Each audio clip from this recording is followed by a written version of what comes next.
Welcome to the Tremain Show. I'm Tremain Davis, and today I'm going to be talking about the elevator pitch and why that's so important for you and for your business. You don't know how many times I've been asked about the elevator pitch, how important it is, why it's so important, what do you need to do, how do you say it, how do you talk about it, how do you express yourself, how do you articulate your message. You know, these are all things that are very, very, very important to an entrepreneur, especially an entrepreneur that's just getting started, trying to build that brand, try to build that recognition with people. The elevator pitch is also important. And broader, you just want to be able to explain and articulate very quickly and very succinctly what you do and who you are. That's something that is just something that you should know how to do. All right, so we're going to talk about the elevator pitch today. Personally, it has taken me years to sort of master the art of the elevator pitch. I'm gonna give you a couple of quick tips, things that you can take and put in your back pocket to make you really good at standing out when you're talking about your business and just in general talking about who you are.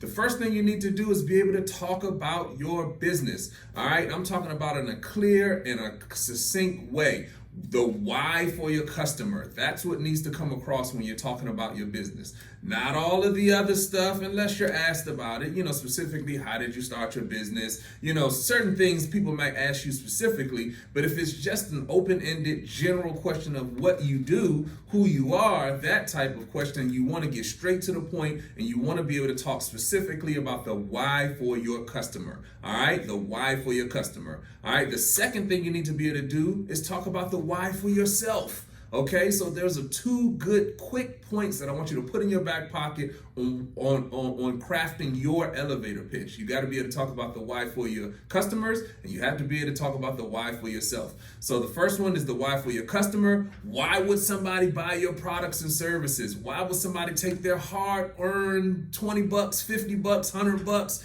$1,000, however much your product or service costs? Why would they take that out of their pocket and hand that to you for something that you built, made, or are launching into the market? All right. The second thing you want to be able to talk about is the why for you. Okay. Why would you get up 5 a.m., sometimes 3 a.m.? I'm an entrepreneur, 3-time founder, so I know how it is. I know the struggle. Sometimes you can't sleep because you're thinking about this idea, how you're going to get it off the ground, how you're going to launch it, what you're going to do to get more money into the business, how you're going to pay your employees. Payroll is every Friday. People need their money. Their families need to eat. You know, those are the things that are constantly reverberating in the back of a founder's mind, somebody who's actually founding and running and scaling and growing a company. So why would you take all that headache on? Why would you take all of that all of those responsibilities on, staying up till 3 a.m., going to bed late, getting up early? Why would you devote that much of your life and your energy force into trying to build something?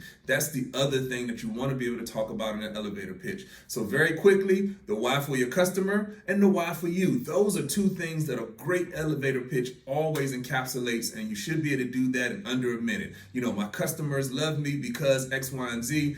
I am passionate about this. I do this business because of X, Y, and Z. If you can talk about those two things very quickly in a very clear and concise manner, that is the makings of a really good elevator pitch. So those are things that I talk about with my clients all the time. Those are things that I talk about with my students all the time. You all know I teach at multiple universities. Everybody always asks about the elevator pitch. I think it's less about having this memorized statement that you say to people and more about just being able to talk about the things that matter. And when you're talking about your business, the number one thing people want to know is the why for your customers. Why would somebody continue to come back and hand you money for your products and services? The second thing people want to know about is your particular and personal passion. Why do you keep spending your time and energy, and why will you spend the next 5 years of your life building this company. Those are the two things that really, really, really matter when it comes to the elevator pitch. All right, I'm Tremain Davis. This is the Tremain Show. I love doing this show. As you all can see, it's my passion. I've been really, really, really busy lately. Got a lot of cool updates that I'm going to update you all on. As usual, like, subscribe, share, send this information to every entrepreneur that you know. I want them to be able to understand the power of a great elevator pitch, and we'll do a part 2 to this, and I'll talk about some of the ways that it has helped me in my business over the last 20 years. But I want you all to just get some basics and start to be able to think about what this elevator pitch is and what it means to you. Also, as usual, the best form of support is just you being here with me today, and I really appreciate you. Thank you so much. All right, I'm Tremain Davis, and I will see you all on the next video. Peace.